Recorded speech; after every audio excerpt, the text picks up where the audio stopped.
Bonjour tout le monde. Bonjour. Bonjour. On est super content d'être ici avec Woody du coup pour la Devox et merci à l'organisation de la Devox de nous avoir invités et voilà pour l'édition 2023 et en plus on est très content euh, d'apporter une conférence Lean à cette prestigieuse conférence. Euh, voilà. Donc le Donc, Lean Toyota, pour ceux qui ne connaissent oui, pas, le Lean Toyota. l'agile vient plus ou moins de ça, et du coup on est passionné par ce que fait Toyota. On essaie de réfléchir à ce qu'on peut prendre de Toyota pour l'apporter dans la tech. Donc on va essayer de vous intéresser à ça aujourd'hui. Ouais, tout à fait. Et un truc en particulier que Toyota fait très bien, c'est la qualité. Et dans la tech, on a un problème autour de ça, c'est que les bugs sont la norme en fait. Euh, on se dit souvent, on entend des choses comme c'est pas un bug, c'est une feature, euh, ou alors le fameux pepcac, hein, il y a un problème entre le clavier et la chaise, qui est souvent l'utilisateur. Et donc on se cache derrière ça, mais en réalité, il y a moyen de faire bien mieux en termes de qualité de nos logiciels. Et donc Alors, les bugs sont la norme, mais le problème c'est que il y a des bugs qui ont parfois des conséquences assez désastreuses. Je pense qu'on est nombreux à avoir entendu parler de la fusée Ariane 5. Un autre cas plus exotique, c'est celui de cette machine qui s'appelle Terac 25, qui était une machine qui permettait de traiter des tumeurs dans les années 80. Et donc à cause d'une race condition, il y avait deux modes sur cette machine, un mode qui irradiait très très fort et un mode qui irradiait de manière légère. Donc on a 6 personnes qui sont mortes à cause d'une race condition, quand même dans le code. Donc c'est du pseudocode que vous pouvez voir. Il y a un papier qui existe si vous voulez vraiment comprendre ce qui s'est passé. Et pour le coup, c'est du médical. Donc il y avait une batterie de certification, de tests, de vérification qui est fait sur le code. Pour autant, ça n'a pas suffi. Et le bug s'est produit 6 fois quand même, puisque 6 personnes sont mortes. Donc alors donc je vous c'est la promets, c'est norme, pas que mais des exemples désastreux comme ça dans le truc, hein. vous voulez pas pourrir l'ambiance. Ouais. Non, non, il y a un vrai intérêt aussi dans les autres industries, qu'elles soient régulées, pas régulées. Et d'ailleurs, tu vas en parler, je crois. Donc il y a cette contradiction qui est que les bugs sont normaux, on les accepte, on considère que c'est normal d'avoir une certaine quantité de bugs, pourtant c'est très grave. Une explication, c'est que je pense qu'il y a une idée fausse, en fait, mais qui existe aussi chez les développeurs, qui est que faire de la non-qualité coûte moins cher que de faire de la qualité. C'est-à-dire, si j'ai pas beaucoup de budget ou que je dois aller vite, il vaut mieux que je fasse du quick and dirty, et ça va coûter moins cher à l'organisation. Il y a un bouquin qui est top, qui a été écrit par des personnes d'IBM, qui s'appelle The Economics of Software Quality, c'est un peu ma bible. Ça permet de relier des pratiques de qualité avec des coûts économiques. Donc quand même utile quand on doit négocier avec son CEO le fait d'investir pour faire du refactoring. Et donc ils ont un ensemble de données qui sont issues de milliers de projets depuis les années 80, pas mal en cycle en V, donc il faudrait peut-être mettre à jour, mais ce qu'ils ont réussi à montrer, c'est que des projets qui ont des pratiques de qualité élevées, en fait, il y a une différence de coût par rapport à des projets où il n'y a pas de pratique de qualité, TDD, refactoring, etc. Donc c'est ce qu'on voit sur ce graphe. L'abscisse, c'est les function points, c'est la manière dont IBM quantifie la quantité de fonctionnalités dans une application. Donc évidemment, une application à 100 000 function points est beaucoup plus grosse qu'à 10. Et donc ce qu'on voit, c'est que plus en plus l'application est grosse, plus cet effet de différence de coût est élevé. Donc il y a vraiment cette idée fausse qu'on peut réussir, je pense, à briser en essayant de montrer en fait que la qualité, bah, c'est moins cher. Et donc on va vous parler aujourd'hui d'une stratégie zéro défaut, zéro bug. Donc, défaut, c'est le terme qui est employé dans l'industrie. Hein. Nous, on a un terme spécifique qui est les bugs. Et donc le zéro défaut, je ne parle pas de zéro défaut à un instant T, pas de stock de défauts, je parle vraiment de ne plus introduire de défauts dans nos produits. Et donc pourquoi? C'est pas une fin en soi, et je pense d'ailleurs qu'on n'y arrivera sans doute jamais. D'ailleurs, Toyota n'y est pas à zéro, ils ont peu de défauts, mais ils ne sont pas à zéro. L'intention, c'est plutôt de se dire c'est une étoile du Nord pour que toute l'organisation vise d'atteindre ce zéro défaut. Et l'idée derrière ça, c'est que si toute l'organisation vise ça, c'est comme ça qu'on crée les meilleures équipes techniques. Donc c'est une stratégie finalement de monter en puissance des équipes techniques, et d'ailleurs pas que des équipes techniques, de l'ensemble des équipes qui développent des logiciels. Donc c'est de ça dont on va essayer de vous parler en regardant comment ils s'y prennent chez Toyota. Pour se présenter rapidement, donc je m'appelle Woody, je suis CTO et cofondateur de Cipios. Donc Cipios, on fait partie du groupe Théodo, donc on est des boîtes de services où on conçoit et on développe des logiciels, des applications web essentiellement, et donc nous on est spécialisé sur la fintech et les services financiers. Donc je suis passionné de Lean, je visite des usines régulièrement qui fabriquent toutes sortes de choses, des pare-chocs, des voitures, des sondes de pression. J'adore la pensée système aussi, qui est très liée au Lean, c'est-à-dire comprendre comment les différentes fonctions dans une boîte interagissent entre elles. Et puis ensuite, côté tech, mon dada, c'est les API et l'open finance, donc ça c'est le côté fintech. Moi, c'est Flavian. J'ai un passé de 10 ans dans l'entrepreneuriat, la tech, avec des postes de CTO et aussi développeur. Euh, je code depuis que je suis tout petit, en fait. C'est vraiment une passion depuis toujours. Et au moment où j'ai découvert Lean, c'était quand on était tous les deux chez Théodo. Et ça m'a vraiment ouvert les yeux sur le fait que c'était une manière de voir différemment tout ce que je pensais avoir acquis jusque-là. Et donc ça m'a donné vraiment cette envie de m'améliorer en continu et de le faire aussi avec les équipes que j'ai managées par la suite. Du coup, maintenant, je suis co-auteur d'un livre qui va bientôt sortir, qui s'appelle Build to Sell, où on prend l'axe plus général des produits digitaux, comment on les conçoit bien, comment on en fait, comment on arrive de manière prédictible à faire des succès. Et je suis coach Lean en tech et en produit. Ça enchaîne sur l'agenda. De quoi va-t-on parler aujourd'hui? Déjà, on va parler d'un monsieur qui s'appelle Sadao Nomura, qui travaille chez Toyota et qui, il y a une vingtaine d'années, a développé toute une méthode pour faire de la qualité radicale, qui s'appelle le Dantotsu. On va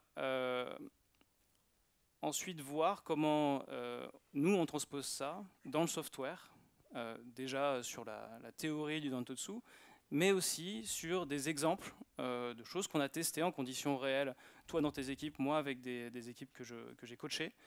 Et à la fin, tout ça, on en extrait un petit framework qui est un point de départ pour vous, pour pouvoir le faire avec vos équipes dans votre environnement de travail.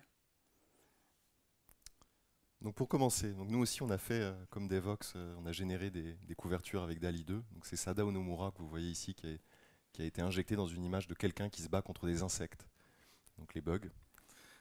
Et donc pour vous présenter un petit peu Sadao Nomura, donc c'est le monsieur qui est à gauche, donc qui a écrit l'année dernière ce livre qui s'appelle The Toyota Way of Dantotsu Radical Quality Improvement. Et donc c'est quelqu'un qui était un peu le monsieur qualité de Toyota, qui était envoyé dans les usines qui produisaient pas le niveau de qualité qui était attendu. Donc les usines au Japon ont un niveau de qualité très élevé. Donc par exemple, il s'est occupé notamment de l'usine en Afrique du Sud qui faisait suffisamment de défauts pour que Toyota ne veuille même pas qu'ils exportent des voitures en dehors de l'Afrique du Sud. Et donc il arrivait dans une situation, en plus c'était juste après l'apartheid, il était chargé d'améliorer la qualité dans ces usines où c'était assez compliqué le climat social. Et donc il raconte dans le livre essentiellement son programme Dantotsu dans plusieurs pays, puisqu'il y avait des usines en Amérique du Nord et en Europe essentiellement, et c'est là qu'il a implémenté ses programmes. Tout à fait. Et il a eu des résultats assez exceptionnels. C'est-à-dire que son programme a généré sur une période de 3 ans un gain de 88%. Donc à chaque fois, il arrivait à diviser par 2 le taux de non-qualité dans ses usines. Il a réussi. Ça n'a pas été un succès partout, pour être transparent, hein, ce n'est pas des méthodes magiques. Ça, c'est ce qu'il a réussi à avoir dans les 3 ou 4 meilleures usines il en a fait environ 8 ou 9 dans son programme Dantotsu. Et celles qui n'ont pas marché, il savait expliquer pourquoi elles n'avaient pas marché non plus. Mais ce qu'on voit, c'est que ça peut marcher de manière spectaculaire. Et il faut imaginer ce que ça donne 88%. Si ouais. On a 100 bugs dans l'année d'après on en a 22, enfin on en a 50, ensuite on en a 25, on en a 10. C'est assez dingue en fait. Surtout qu'il arrivait à reproduire ce programme plusieurs fois de suite. C'est-à-dire qu'il pouvait faire 3 programmes Dantotsu dans une usine. Il faisait moins 88% 3 fois. Donc c'est assez dingue. Ouais, complètement. Et donc ça, appliqué à la tech, ça va être absolument magique parce que ça veut dire qu'on peut enfin se concentrer sur le fait de concevoir, faire des features, shipper, plutôt que de réparer, d'être au support ou que sais-je. Je connais des CTO qui font de l'astreinte parce que justement, ils n'ont pas encore tout ça. Le modèle, c'est vraiment de voir différents niveaux de gravité des défauts, des bugs, qui sont à chaque fois exponentiels en termes de conséquences. Donc ça permet de passer d'une classification un peu classique on essaie de quantifier l'impact, l'urgence, etc. à vraiment, en fait, combien concrètement ça nous coûte, entre guillemets, mais surtout ça coûte à chacun de nos clients. Et si on regarde cette classification, le premier, c'est le type A. Le type A, c'est le défaut que je repère tout seul sur ma chaîne de prod, ou en tout cas pour le cas d'un développeur, au moment où je suis en train de concevoir, ou au moment où je suis en train de développer. Le type B, c'est celui qui va arriver un peu plus loin, c'est-à-dire qui va sortir du giron, entre guillemets, de l'équipe de développement, ou de l'opérateur sur une chaîne de prod, et commencer à être traité par quelqu'un d'autre. Par exemple sur une chaîne de CI/CD, ou alors, dans le cas de l'industrie, par une équipe aval. Le C, c'est les défauts qu'on sort globalement et qu'on envoie à nos intermédiaires, nos prestataires quelconques, s'ils sont sur le chemin de nos clients finaux, ou bien nos clients finaux. Et le D, c'est vraiment le plus grave, c'est-à-dire le plus grave qu'on puisse quantifier potentiellement. Il faut savoir que c'est pas une qualification. Je donne des exemples de à quoi ça ressemble l'impact. Le truc, c'est qu'il n'y a pas un modèle qu'on copie-colle partout. Il faut se poser la question, ok, par rapport à mon équipe, c'est quoi mes types A, à qui j'envoie quelque chose, ce sera quoi donc les types B par rapport à moi, à qui ils sont envoyés ensuite, jusqu'au moment où ça atteint le client final, qui lui a ce type le plus élevé. Donc on pourrait avoir des ABC, des ABCD, des ABCDE, jusqu'au moment où il n'y a plus d'intermédiaire jusqu'à la personne finale qui utilise notre logiciel. Typiquement, dans l'industrie, un type D, c'est un véhicule qui a été livré à un utilisateur final. Donc, j'ai un problème en roulant, par exemple. Évidemment, le coût pour Toyota est super élevé parce que non seulement il faut souvent payer des indemnités aux clients, il faut rapatrier le véhicule, il faut le réparer. Donc, un défaut de type D a un coût beaucoup plus élevé qu'un défaut de type A où la personne écorche le phare et s'en rend compte tout de suite et peut le corriger. D'ailleurs, chez Toyota, il y a un exemple fameux de leur système de freinage qui ne fonctionnait plus dans les années 2000-2010, qui était un fiasco complet de leur côté et qui leur a coûté énormément de sous. Ils se sont... Bon, bref, ils ont tiré des leçons intéressantes, mais c'est pas le sujet. Bon, donc cette approche de Sada Nomura, elle est radicale pour deux raisons. Elle est radicale pour les résultats qu'il arrive à obtenir. Elle est radicale aussi par ce processus que je vous montre ici. Donc, comment ça marche dans une usine Toyota? Il y a un team leader, c'est un chef d'équipe, c'est pas vraiment un manager, qui s'occupe de 6 à 10 personnes qui donc vont travailler dans une chaîne de production. Et donc le team leader, quand il fait du Dantotsu, il est chargé de faire ces 8 étapes. C'est-à-dire qu'à chaque fois qu'il y a un défaut, quelle que soit sa gravité, il va inspecter le défaut, comprendre ce qui se passe. Il va vérifier partout ailleurs dans le stock s'il n'y a pas des pièces qui ont eu le même défaut, parce que souvent, si c'est une pièce écorchée, il y en a sans doute d'autres qui ont eu le même défaut.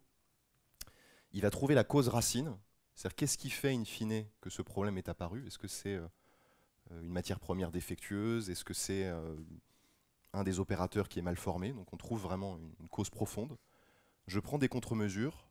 Le lendemain matin, dans leur daily meeting, je vais faire un retour d'expérience sur ce qui a été appris et ce qui a été mis en œuvre pour pas que le problème se reproduise.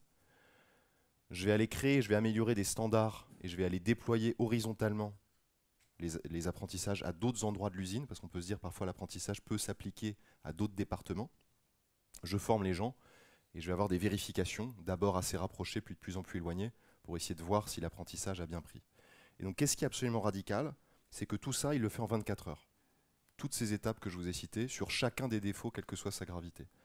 Donc, c'est un truc qui est complètement dingue et qui met un niveau d'intensité sur la qualité qui est super élevé.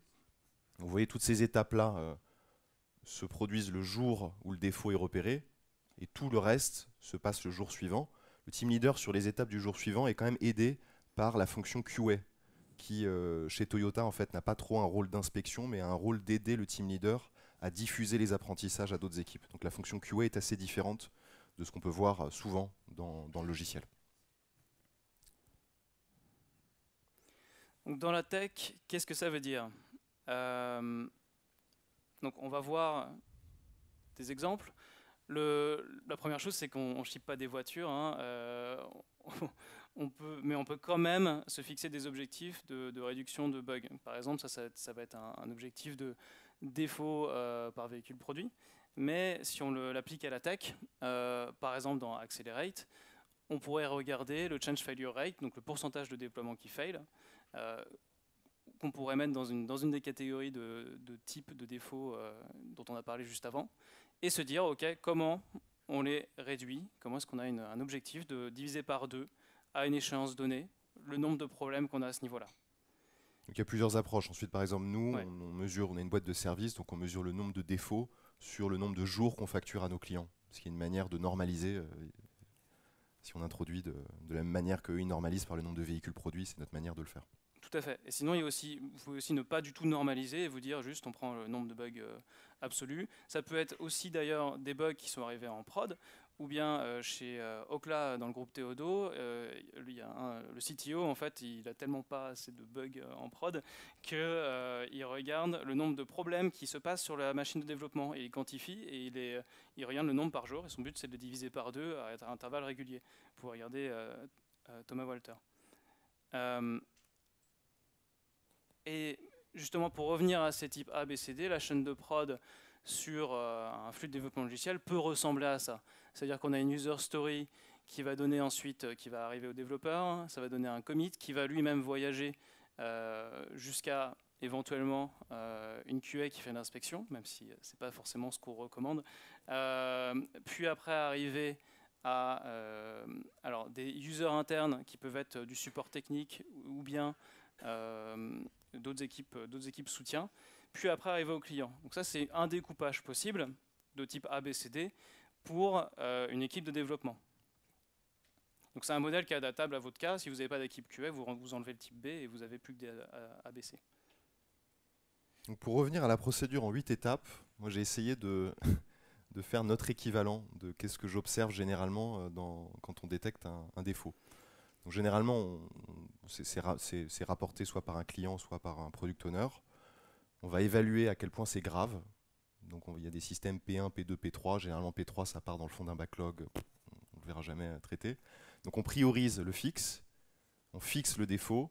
Et puis alors parfois, on va faire un post-mortem quand c'est vraiment grave et que le CEO en a entendu parler et qu'il attend ça sur son bureau. Et on va généralement, à l'issue de ce post-mortem, rajouter des vérifications. Donc plus de code review, plus de tests, plus d'inspection. Et plus de lourdeur.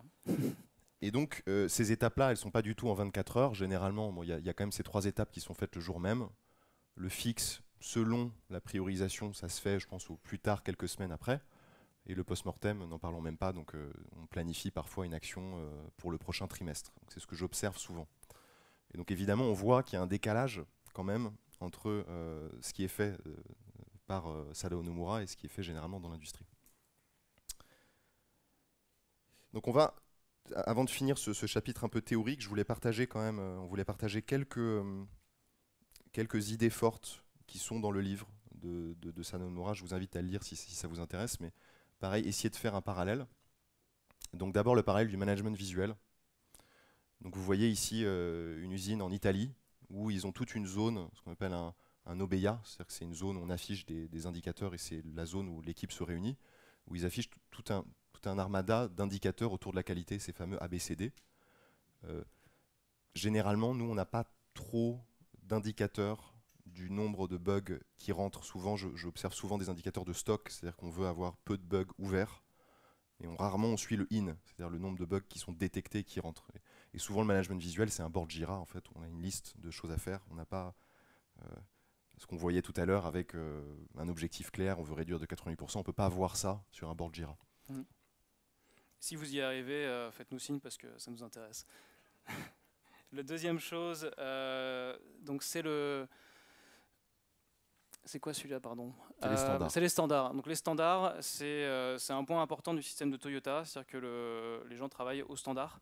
Donc ils écrivent, alors c'est pas toujours très détaillé du point de vue de la personne qui fait, mais ils écrivent les points clés pour bien faire un geste. Un geste, ça peut être créer une route sur une API REST, créer un modèle dans une base de données, pour nous. Et toutes ces choses-là, on écrit des étapes importantes, les choses à vérifier, et ça sert en fait de point de départ sur lequel itérer. C'est-à-dire qu'à chaque fois, on découvre de nouveaux trucs. Je sais pas, par exemple, des champs mal typés en typo-RM donnent lieu à des modèles qui ne sont pas complètement ISO. Et donc on apprend quelque chose parce qu'on a un problème au bout d'un moment avec ça. On en apprend quelque chose, on le met dans le standard, et ça sert de support de formation pour les développeurs. Et du coup, pour les managers qui forment les développeurs, ou je ne sais pas quelle est votre formation en interne, nous on aime bien le système du manager qui a des apprentis, mais ce n'est pas le cas partout. Donc voilà, ça c'est les standards, c'est une base importante pour... Et donc ce que vous voyez en haut à gauche, en fait, c'est un fascicule avec tous les standards dont a besoin l'opérateur pour réussir ça. Quand il va à son poste, il va attraper tous les standards qui lui servent à ce poste-là, il les a sur son bureau. Ouais. Troisième point, la formation, et plus particulièrement les dojos. Et donc je ne veux pas qu'on se fouette trop dans l'industrie. Je trouve que pour le coup, ça c'est une zone où on est, je trouve, assez avancé, notamment grâce à la communauté craft et l'extreme programming. On a des katas, on fait du pair et du mock programming, on fait de la code review. Eux, ils font ce qu'ils appellent des dojos. Donc c'est assez intéressant, c'est-à-dire qu'ils reproduisent des chaînes de production réelles pour former les gens. C'est-à-dire qu'ils vont placer une chaîne et la personne est formée, elle doit pratiquer le geste. Donc d'abord on lui montre le geste, puis elle la pratique assistée, puis elle la pratique seule. Et la personne a le droit d'arriver dans la chaîne de production réelle que quand elle sait produire au niveau de qualité attendue. Pas forcément à la vitesse attendue, ça peut s'apprendre au fil de l'eau, mais en tout cas elle doit savoir faire de la qualité. Donc on a plein de pratiques, je pense qu'on n'a pas ce niveau d'exigence, c'est-à-dire que souvent on demande à des développeurs de faire des choses sur lesquelles ils ne sont pas formés et que ça doit partir en production. Donc je pense qu'il y a aussi cette exigence qui n'est pas la même, mais par contre on a un ensemble de techniques, je trouve, qui sont intéressantes. Ouais, et on va passer un peu plus vite parce que je vois que il va falloir faire attention au temps. Le quatrième, donc c'est le weak point management. On va y revenir dans les exemples, mais l'idée de faire de la résolution de problèmes régulièrement, c'est de faire émerger des points faibles qui sont répétés et un peu transverses. Vous allez voir des exemples. Mais justement pour qu'on puisse ensuite les traquer et se dire, bah voilà, si j'ai des problèmes répétés avec ma base de données, je vais faire un weak point management pour essayer de comprendre tous les problèmes que j'ai sur ma DB, comment je les catégorise, et j'ai un effort, une task force ou n'importe quelle équipe qui se focalise dessus et qui essaie de le résoudre, un problème à la fois. Donc un weak point dans l'industrie, ça peut être les fuites d'huile, c'est un problème récurrent. Un problème récurrent chez nous, ça peut être les N+ 1 queries, par exemple. On voit régulièrement qu'on produit une couche ORM qui génère des N+ 1 queries, donc des problèmes de performance et de mémoire. Exactement. Il y en a des petits, il y en a des gros. C'est assez divers. L'environnement de travail, c'est ce qu'on appelle le 5S en ligne. L'idée, c'est d'avoir un environnement de travail qui est maîtrisé, qui est propre, où les gens savent trouver les choses rapidement. Donc ils ont des standards assez clairs. Quand on est à son poste, on doit pouvoir trouver quelque chose en 1 seconde sans demander à personne. Au niveau de l'usine, on doit pouvoir trouver en 1 minute sans demander à personne. C'est ce que tu disais d'ailleurs sur les standards. Hein. Le standard était accessible dans un cahier, etc. Il n'est pas loin, on sait où il est, et il n'est pas caché dans une base de connaissances un peu difficile à naviguer. Exactement. Et là encore, comme pour la formation, je trouve qu'on a aussi des choses, l'analyse statique de code, le fait qu'on structure notre code d'une manière ordonnée pour que ce soit facile pour quelqu'un de trouver à quel endroit je dois écrire ma ligne. Je trouve qu'on a des choses. Ce qui diffère, encore une fois, je pense, c'est le niveau d'exigence où ils vont jusqu'à mesurer ce fameux temps pour s'assurer que les gens, c'est facile pour eux de trouver les choses. Oui, tout à fait. Et donc le dernier point, c'est le Claim Isaichi. Donc c'est un daily qu'ils font autour de la qualité. Donc là, vous voyez à gauche, ils regardent des différentes pièces industrielles en essayant de les inspecter, de voir ce qu'il y a à côté. C'est vraiment des environnements où ils ne sont pas en train de se dire ce qu'on a fait, ce qu'on va faire.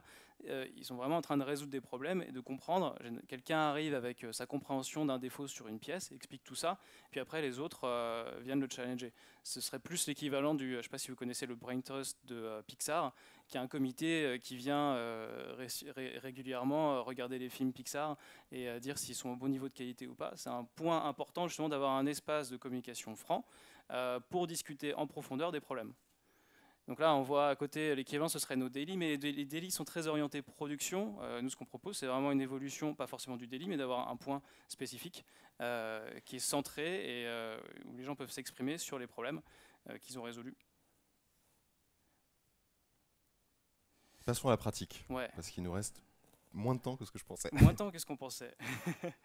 Le premier cas pratique, c'est Ocus. Donc Ocus, j'étais CTO par intérim d'Ocus il y a environ 1 an. Ocus, pour ceux qui ne connaissent pas, c'est un concurrent de Miro. C'est une marketplace de photographie. Des clients demandent des photographies de différents lieux ou plats. Et Ocus envoie des photographes prendre des photos de ces lieux ou de ces plats, qui renvoient ensuite dans la plateforme. La plateforme traite de manière semi-automatique les photos pour vérifier, un, qu'elles sont au bon niveau de qualité, et deux, les retoucher ensuite, donc avec une équipe de retoucheurs externes. Et tout ça, c'est renvoyé au client et intégré dans les Uber Eats, toutes les applications que vous connaissez, Airbnb aussi. Ocus avait un problème. Donc les deux cofondateurs sont venus me voir en disant on n'a pas de culture de la qualité dans l'équipe tech. On a une accumulation de bugs, bon, c'est compliqué, on n'arrive plus à voir les choses. Les équipes opérationnelles qui sont en train d'utiliser la plateforme, elles ont du mal aussi. Donc qu'est-ce qu'on peut faire? C'est là que j'ai proposé l'approche de qualité radicale. Et en premier lieu, justement, le fait d'avoir une session, cette fois-ci hebdomadaire, sur la qualité, où un développeur, donc plusieurs, en fait, 2 ou 3 développeurs présentent ce qu'on appelle les QRQC. Je vais revenir sur le format tout à l'heure, mais le QRQC, c'est vraiment un format de réflexion autour d'un problème donné, d'un bug, et on s'est focalisé sur les bugs clients. Les bugs clients, il y en avait beaucoup, parce qu'au début, on voit qu'il y avait un backlog. Alors, en rose, c'est les backlogs, en rouge foncé, c'est les nouveaux par jour. Donc là, vous voyez, grosso modo, les journées, là, c'est un peu condensé à cause de l'affichage. Mais il y avait un backlog d'environ 57 bugs qui étaient tous priorisés, hein, comme tu disais, P0, P1, P2, P3, P4. Mais en fait, on a choisi de ne pas faire attention à cette priorisation, ce qui était un choix un peu débattable, qui a été débattu. On y a fait un petit peu attention, on a quand même pris les plus critiques, évidents, etc. Mais on s'est dit qu'il n'y a pas de mauvais bugs. Donc l'objectif, c'est de réduire au maximum. Et vous voyez, à chaque fois, on a un objectif de réduction de division par 2 qui s'affiche sous forme de ligne. Et on a réussi, sous 8 mois, à diviser par 5 le nombre de bugs et à réduire un petit peu, pas assez à mon goût, le nombre de nouveaux bugs qui arrivaient par jour. Donc à peu près 3-4 par jour avant, environ 2-3 à la fin de l'effort. Alors pour vous montrer à quoi ça ressemble un QRQC et pourquoi ça va plus loin que le simple patch sur un problème, là on va prendre un problème qui est un endpoint d'invoicing qui était très lent. Et donc c'est Rémi qui portait ce problème. Donc l'endpoint invoicing, il avait un souci, c'est que il était trop lent par rapport à ce qu'il devait être. Et surtout, il time-outait à certains moments. Le problème, c'est que ce endpoint était critique pour générer des factures. Donc voilà. Et donc on voit je ne peux pas me déplacer parce qu'il y a si je me déplaçais vite fait. Tu vas juste disparaître de la vidéo pendant quelques secondes. Ouais, je vais disparaître de la vidéo. À droite, on voit en fait le graphique qui montre les temps de réponse, enfin le nombre d'appels et les temps de réponse qui correspondent aux couleurs. Donc orange, c'est un temps de réponse déjà pas acceptable. Rouge, c'est un temps de réponse beaucoup trop long, voire qui time out. Et en jaune, il y a les temps de réponse acceptables. Et donc le volume, c'est le volume de requêtes qui ont été faits. Vous voyez qu'il y avait un sacré problème là-dessus. Ça pourrait presque être du weak point management, tellement il a poussé le problème sur ce cas-ci, Rémi. Et donc il nous montre quel est son raisonnement pour avoir une correction immédiate. Donc ce qu'il dit, c'est qu'il ajoute des index sur la base de données, il a ajouté un nouveau endpoint pour pouvoir remplacer un endpoint. Et il avait, alors ça il le dit un peu plus loin, mais en faisant ça il arrive à gagner un petit peu.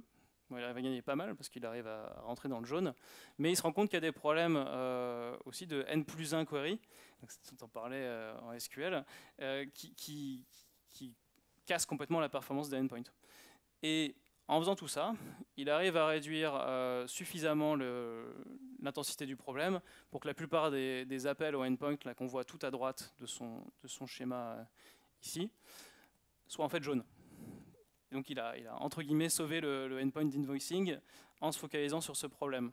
Mais il ne s'est pas arrêté là, il s'est aussi posé la question, ok, mais comment ça a été introduit? Qu'est-ce qu'on peut comprendre de ça? Et donc là, il nous montre des exemples de code, je ne vais pas rentrer dans le détail, il nous montre des exemples de code qu'il a ensuite expliqué à toute l'équipe, dans l'équivalent du claim SHI au daily qualité, pour se faire challenger. Il y a pas mal de challenges, pas mal de réactions de l'équipe. Et il a pu montrer aussi tout ce qu'il avait essayé, ce qui avait marché et pas marché. Donc celui-ci est très détaillé, hein. On va voir après qu'il y a des exemples moins détaillés. Ce qui a marché, pas marché, ce qu'il recommande, les changements qu'il recommande. Et voilà, pour pouvoir aussi convaincre les autres et faire ces changements-là dans son équipe. Donc Donc Ocus, on a vu que ça a plutôt bien marché, et donc il y a une trentaine de QRQC qui ont été faits sur les 6 ou 7 mois, qui ont été discutés de manière hebdomadaire. Mais là, on va voir un deuxième exemple qui est une boîte internationale qui s'appelle AutoRabbit, qui fait du DevSecOps pour Salesforce. Alors, c'est assez spécial. Le produit sur lequel on va se concentrer, en fait, c'est un équivalent de SonarCube, mais pour du code Salesforce, des métadonnées Salesforce, du code Apex, ou du code, j'ai oublié, les components de front. Donc ça, c'est l'équipe. Moi, je suis allé voir une partie de l'équipe est en Inde, une partie est à Prague, une partie est aux États-Unis. Je suis allé voir l'équipe en Inde, du coup qui s'occupe de CodeScan, et on a mis en place leurs indicateurs de qualité. Et avant toute chose, on s'est posé la question, ok, c'est quoi vos ABCD par rapport à votre système? Et l'équipe CodeScan, donc, qui a ses propres types A, envoie son code à la QA, donc ça c'est un type B, qui ensuite est vérifié en UAT par des utilisateurs, par des gens en interne en fait, qui peuvent encore relever des bugs, et ensuite c'est envoyé au client. C'est un processus quand même assez, on va dire, relativement lourd, mais bon, c'est une boîte bien établie. Ils ont aussi une deuxième chose qui est qu'ils informent le support, les pre-sales et le customer service quand ils ont des changements. Donc ça leur génère aussi pas mal de requêtes en interne, et ça vous devez connaître les différents départements de l'entreprise qui vous demandent des choses, ou qui demandent des choses à vos développeurs. On essaye aussi de les matérialiser parce qu'on se dit qu'il y a quelque chose à apprendre sur leur manière de communiquer, et que donc c'est un défaut dans un livrable, par exemple. CodeScan, l'équipe, produit de la documentation pour le support technique. Donc à un moment, le fait que ça fonctionne bien, ça permet aussi d'avoir un support performant et qui ait pu être autonome dans le fait de supporter les utilisateurs. Alors, encore une fois, c'est la même codification. C'est-à-dire qu'en rouge clair, c'est backlog, en rouge, c'est le in, et en gris, cette fois-ci, c'était la target. En 8 semaines, un peu plus 10 semaines, on voit qu'on commence à avoir une réduction. Je vais vous montrer après, parce que ça, c'est les semaines 2 jusqu'à 8 du début 2023, donc c'est les vrais numéros de semaine. Et j'ai la suite qui va être un peu surprenante. Mais en gros, on a fait à peu près la même méthode, sauf que cette fois-ci, au lieu d'avoir des points hebdo, on a des points quotidiens qui sont aussi assez courts et qui durent une demi-heure. On voit que le CEO sourit pas. Non, le CEO là, il sourit pas, il est pas content. Non, mais il sourit de temps en temps, c'est juste que la capture, là, il sourit pas. Donc il y a les leads de l'ingénierie, le tech lead. Et là, c'est les tech leads cette fois-ci compris en charge. À chaque fois, le contexte est différent, donc on réinvente un peu la méthode. Mais là, cette fois-ci, c'est les tech leads qui prennent en charge les résolutions de problèmes, déjà pour les former eux, et puis on fait rentrer progressivement les développeurs pour présenter ça. Et d'ailleurs, là, celui qui parle, alors qui a un truc bleu autour de lui, c'est un des développeurs qui présente un problème qu'il a résolu dans la journée d'hier. Et le problème, il le présente de manière beaucoup plus affiné par rapport à ce que j'avais fait avant sur les QRQC. C'est-à-dire qu'il regarde juste problème, cause, action, résultat, et ensuite, qu'est-ce qu'on en tire pour l'équipe, en essayant de creuser quand même au maximum un problème spécifique, soit sur le bug en lui-même, soit sur la manière dont il a été introduit. Ça, en fait, de manière répétée, et quand on le fait quotidiennement sur 8-10 semaines, on arrive à une quantité de problèmes résolus qui est assez intéressante, mais surtout on commence à voir émerger dans les root causes, donc les misconceptions dont parlait Woody, des points communs entre plusieurs causes. Ah bah tiens, c'est intéressant, on voit revenir le fait que déployer l'infrastructure c'est difficile. On va revenir que le fait qu'il y a des problèmes de communication avec l'équipe SRO. Ou alors qu'on a des erreurs, on ne sait juste tout simplement pas les gérer, donc on va rajouter du error handling. Et en faisant tout ça, en fait, ils ont réussi à descendre à quasiment zéro. Réellement. C'est-à-dire qu'ils ont premièrement réduit le nombre de bugs entrants. Ils sont passés d'environ 3 par semaine à entre 1 et 2, même pas 1. Et leur backlog a fondu comme neige au soleil. Et je n'avais pas la suite du graphique, là j'aurais peut-être dû l'updater. Parce que ça remonte, t'as pas voulu le montrer. Non, ça remonte pas. Il y a un tout petit, il y en a un nouveau le 5 ou 6 avril, mais ça a tenu. Donc voilà, ça c'est un petit succès sur une équipe de CodeScan. Bon, je vous partage mon expérience aussi. Donc l'expérience se passe sur un projet, donc je lead les équipes techniques pour un client. Depuis 2019, on a eu une grosse pente montante sur le nombre de personnes impliquées sur ce client. donc avec plein de bonnes nouvelles, mais aussi du coup un défi qui est le défi du scale.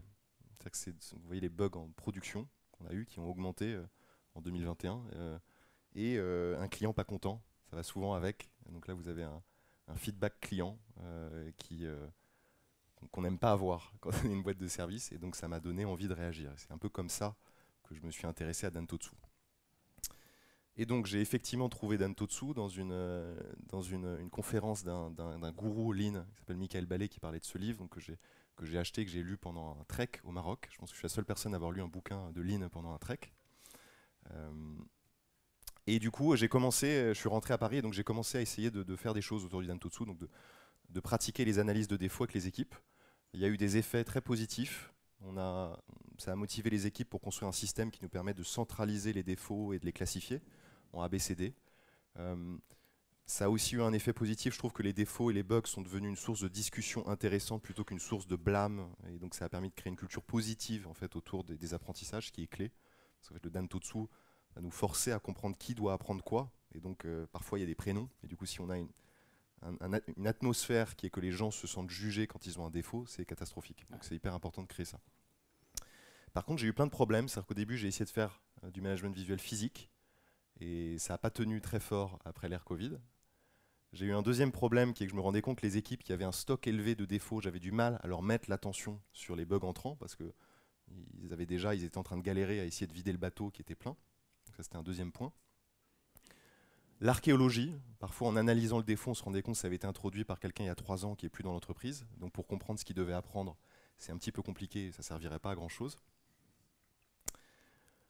La charge de travail aussi, parce que du coup on faisait des analyses et je me rendais compte que même moi, qui était a priori le plus sachant, ça me prenait environ 2 heures pour analyser un défaut et produire ce que vous voyez là, où il y avait 50 000 questions à se poser sur la manière de tester, sur la tête qu'avait la user story, etc. Donc je me rendais bien compte que ce n'était pas compatible avec ce fameux 8-step procédure 24 heures chaque défaut. Et puis les conditions, c'est-à-dire que souvent, ce qui ressortait de discussion, c'était « Ah, on a de la pression du delivery, il y a un jalon, ou bien les équipes sont pas sympas, on ne se parle pas ensemble. » Et moi, ce n'était pas mon but. Je voulais avoir en fait des discussions sur le savoir-faire en génie logiciel, sur les gestes techniques. C'était ça que je voulais qu'on apprenne, parce que je me doutais bien que sinon, ça allait être juste le bureau des plaintes. En fait. Ça ne veut pas dire qu'il ne faut pas traiter ces points, mais ce n'était pas l'intention de Dantotsu, en tout cas. Donc voilà à quoi ça ressemble. Donc on a sorti un nouveau format. Donc là, vous voyez un petit peu une pièce. L'idée, c'est que ça tient sur une feuille A4, permet de comprendre tout de suite le défaut, et ça permet aussi du coup de se forcer à être synthétique, précis et pas y passer des heures. Donc plusieurs points importants. On décrit le comportement inattendu du point de vue de l'utilisateur. Donc on ne va pas dire il y a eu une 404 où ça ne marche pas. On va essayer d'avoir de l'empathie pour l'utilisateur et comprendre ce qui lui est arrivé. On va identifier la ligne de code qui est responsable, c'est-à-dire qu'on va chercher la merge request ou le commit qui a introduit le défaut. L'idée, c'est de ne pas faire des hypothèses, c'est de vraiment comprendre quelle ligne a pété le truc. Et ensuite, on a 2 causes. Donc, vous voyez le bloc de haut et le bloc du bas. On a une cause d'occurrence. Donc, qu'est-ce qui fait qu'il y a une personne qui a introduit ce défaut? Et donc, la question qu'on se pose à chaque fois, c'est qui doit apprendre quoi? Il y a une deuxième analyse de cause en bas qui est qu'est-ce qui fait qu'on l'a détecté aussi tard? C'est-à-dire que si c'est arrivé en prod, est-ce qu'on n'aurait pas pu le détecter en recette, au moment des tests unitaires, au moment où l'IDE fait le petit check de l'int, etc. Et donc on prend des contre-mesures qui sont actionnables, qui sont locales à l'équipe, de façon à créer une dynamique positive. En fait. Et donc là c'était assez intéressant, c'était un défaut en fait où on avait affiché un montant qui était 100 000 fois trop petit donc pour un prêt, donc c'était inquiétant pour l'utilisateur final, tout simplement parce qu'on consommait une API qui envoyait un montant en centaines de milliers d'euros et sous forme d'une chaîne de caractères, sans que ce soit documenté. Et donc ça nous a amené sur des réflexions sur c'est quoi la bonne manière de stocker un montant et de l'exposer via une API. On allait regarder ce que fait Stripe, etc. Donc c'était assez intéressant, ça a créé vraiment des discussions passionnantes sur qu'est-ce qu'on doit apprendre autour de ce sujet. Et donc sur la cause de ce qu'on appelle d'outflow, sur pourquoi on l'a détecté si tard, ça nous a amené sur des fitness functions, c'est-à-dire des tests unitaires qui permettent de vérifier est-ce qu'on utilise des primitives là où ce serait pertinent d'introduire des value objects. Voilà. Donc les résultats, ça a très bien marché sur l'équipe pilote. Donc ça c'est l'équipe de Thibaut qui a donc fait une conférence à son niveau au Human Talk sur son équipe. Et donc vous voyez les défauts en production introduits, c'est pas le stock, c'est le nombre de défauts qui ont été introduits. Donc vous voyez qu'il y a une division par je sais pas combien parce que je suis nul en calcul, par 7. Voilà. C'était pas trop compliqué finalement. Donc ça a très très bien marché. Thibaut aussi était à fond dans le sujet. C'est vraiment le rôle du team leader pour le coup, où tous les jours il y avait des sessions d'analyse de défauts. Ça a créé une culture et ça a créé aussi des problèmes qui ont été éradiqués en fait. En revanche, moi j'ai pas un aussi bon résultat au niveau de toute mon entreprise. Donc ça, c'est, vous voyez les défauts divisés par le nombre de jours facturés, j'en parlais tout à l'heure. Donc globalement, c'est du bruit. Donc j'essaie de faire moins 88% moi aussi. Et pour l'instant, je vois que je suis à un stade où j'arrive localement à le faire sur une équipe. Mais quand il s'agit de faire scaler le truc, j'ai pas encore le secret. Ensuite, j'espère que ça va venir et que je vais pas lâcher. Mais donc voilà, il y a quand même des choses encore à craquer pour que ça fonctionne. Ce que ça m'a permis de faire en revanche en tant que CTO, c'est de trouver les weak points et d'ajuster la formation initiale. C'est-à-dire, j'ai vu en regardant plein d'analyses qu'il y a des choses qui reviennent. Et donc, on a pu créer une académie de formation qui est focalisée sur ces weak points. Donc, par exemple, on voit que plein de défauts sont introduits lorsqu'on fait du refactoring. On voit que le nommage, souvent des variables, crée des zones de code bugogènes. Et donc, ça nous permet de nous focaliser sur des zones d'apprentissage. Et donc, on a même créé des simulateurs où les personnes peuvent s'entraîner à faire une review de refactoring et les comparer avec des points de contrôle. Et donc, je mets l'intensité en fait sur les savoir-faire qui causent le plus de défauts, en me disant que les queues de Pareto, c'est-à-dire les trucs spécifiques, les équipes vont les adresser localement. Conclusion. Conclusion. Pour qu'on ait 1 minute de questions. Tout à fait. Un point crucial pour moi, c'est le buy-in du top management dans les réunions qui sont plutôt quotidiennes autour de la qualité, pour qu'ils viennent voir, se rendre compte, posent des questions, s'intéressent, et quand ils le font bien, ça crée vraiment une émulation dans le groupe. Ils ne sont pas obligés de venir tout le temps, mais ça marche vraiment bien. La deuxième chose, c'est de s'entraîner. S'entraîner aux résolutions de problèmes. Tu l'as dit, ça prend 2 heures pour toi, par exemple. Donc, qu'est-ce que c'est pour des développeurs pas formés, c'est déjà très difficile. Donc, il faut tout le temps essayer de s'entraîner. Et ça se répète c'est un geste qui se maîtrise jamais. En fait, c'est sans fin parce que tous les problèmes sont différents et on arrive toujours à des choses différentes. Focalisez-vous sur les apprentissages techniques. Essayez d'écarter les causes qui ne vont pas créer de la montée en puissance sur le craft. En fait. Donc, craft au sens large, ça peut être le software craftsmanship ou des savoir-faire sur des technos précises. Mais vraiment, centrez-vous sur la technique pour créer de la motivation en fait, des équipes autour de ce sujet. Et enfin, c'est quand même vraiment important de mesurer et de se fixer des objectifs pour créer une dynamique où on est ambitieux en fait si on fait du Dentotsu, c'est parce qu'on a envie d'être ambitieux sur la qualité, qu'on a envie de faire de la qualité radicale. Donc très important. On vous a mis des templates, voilà, les templates qu'on a utilisés à la fin. On vous les filera sur LinkedIn, donc suivez-nous sur LinkedIn. Il y a les 2 templates là, ouais, qui existent, qu'on peut vous partager, qui sont des templates pour les photos. Notion. Donc vous pouvez soit prendre des photos, mais de toute façon, voilà, on va le poster. Ouais. Voilà, on vous remercie. Merci beaucoup.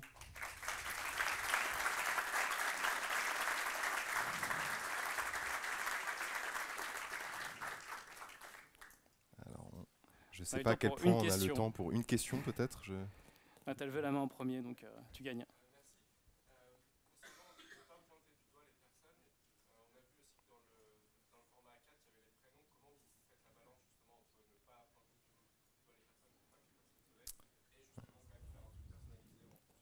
Donc la question, pour la répéter, c'est il y avait des prénoms dans les analyses de cause. Comment faire pour trouver l'équilibre entre faire apprendre quelque chose à quelqu'un et ne pas créer du blâme en fait. Donc en fait, c'est vraiment important d'identifier qui doit apprendre quoi parce que ça nous permet de comprendre qui peut bénéficier de la formation. Donc le prérequis, c'est d'avoir créé une atmosphère safe autour du sujet des défauts. Si on commence par faire ça alors qu'on n'a pas créé cette atmosphère, les gens sont tellement habitués que quand il y a un problème et qu'il y a leur nom, c'est qu'ils ont se faire taper dessus, que c'est catastrophique. Donc moi, ma réponse, c'est qu'il faut arriver à un stade où on est capable de dire qui doit apprendre quoi, mais il faut créer une atmosphère positive d'abord. Et un moyen de le faire aussi, c'est avec ces types A, B, C, D. En fait, c'est presque un cadeau que les gens font en montant et en se focalisant sur des bugs qui ont été attrapés tôt dans la chaîne. Parce que ça veut dire que plus ils mettent de l'attention à ça, plus on évite des problèmes dans le futur. Donc c'est vraiment quelque chose de positif. Et c'est ça aussi que les points sur la qualité doivent renforcer. C'est vraiment cette attention à merci d'avoir amené ce problème. Et une chose que j'aime bien dire, c'est qu'un problème, c'est aussi un puzzle. On peut voir problème comme quelque chose de négatif ou quelque chose d'intéressant, un brain teaser, un truc à résoudre qui est intéressant, et vraiment de le prendre avec cette intention-là. Ça, je pense que c'est un reframe important justement pour pas que les gens se sentent blâmés ou personnellement responsables. L'équipe est responsable in fine. C'était à 10 secondes. Ouais, vas-y.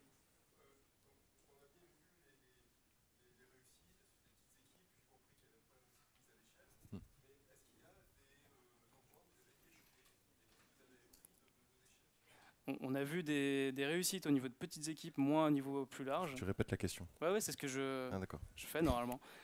Donc on a vu des réussites sur les petites équipes et moins au niveau plus large. Est-ce que vous avez des exemples d'échecs? Moi j'en ai un. Moi j'en ai plein, moi. En fait. J'en ai même plus que de réussites pour l'instant. Tu veux commencer ou... J'en ai un rapidement. Il y a 2 équipes chez AutoRabbit que je coach. La deuxième a un produit plus gros où ils ont encore plus de bugs et ils n'arrivent pas à s'attaquer à leurs weak points. C'est-à-dire qu'ils n'arrivent pas à créer la task force, à se libérer le temps pour attaquer les weak points. C'est-à-dire qu'on a fait suffisamment de résolution de problèmes pour les connaître maintenant. Il y en a un par exemple autour des null pointer exception en Java, qui est un problème très typique et récurrent en Java. Il y en a d'autres, mais en fait ils ne s'y attaquent pas du tout. Donc ils continuent à développer et à avoir des bugs entrants et à se battre avec. Je ne donnerai pas mon exemple, mais les N plus 1 query. Voilà. Merci beaucoup. Merci tout le monde. N'hésitez pas à venir nous voir ou nous contacter, on serait ravis d'en discuter. Vous pouvez nous contacter.